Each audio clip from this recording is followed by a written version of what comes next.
No matter how hard you try, you can't create urgency within an enterprise organization. Think about it. Even if you're dealing with a company that's 500 or 1,000 employees, there's multiple stakeholders, lots of teams that are thinking about the strategic direction and prioritization even way before they talk to you. So to think that your product is going to suddenly change those priorities, that's wishful thinking. Now, what you can do is ask the right questions when you meet a prospect and ask them artfully in a way that's empathetic, in a way that comes from genuine curiosity to figure out whether or not the priorities and pain points that an organization or a team is dealing with aligns with something your product can hit out of the park.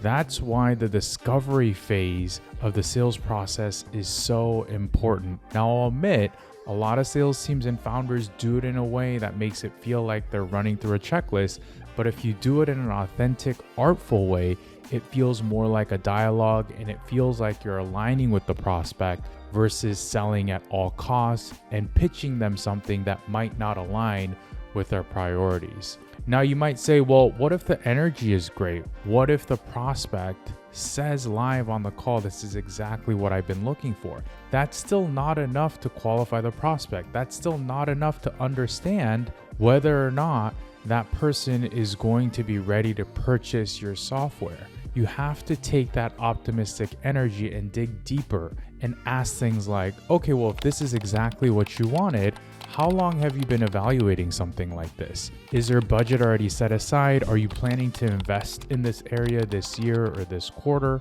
Who else is in alignment with your thinking? Who else should we be talking to make sure we're on the same page that this is an initiative that you want to potentially partner with us on? These are the types of questions that a lot of founders don't create space for because they're so single-threaded, so focused on pitching their product and aligning on functionality that they forget often that you also need to align on whether or not there's a potential deal on the line. So to address the question, how do you create urgency? The answer is you can't. You have to uncover urgency. You have to uncover pain and the true root of why somebody is talking to you to understand whether or not it's a lead, a potential customer to continue pursuing. Because your time is valuable. So if you're just going off of a gut feeling or some amount of positive energy from a demo that you presented, that's just simply not enough. The stars have to align for enterprise deals to close. So you have to be cautiously optimistic, not overly optimistic about every single prospect, and then ask the questions to assess whether or not your valuable time is worth spending with a particular prospect. So keep that in mind next time. Go slow to go fast. If you have a shiny logo customer on the other end, don't just say, okay, let's move forward with the NDA. Let's move forward with the process. Go slow and truly stress test whether or not that excitement has high probability of turning into a formal engagement.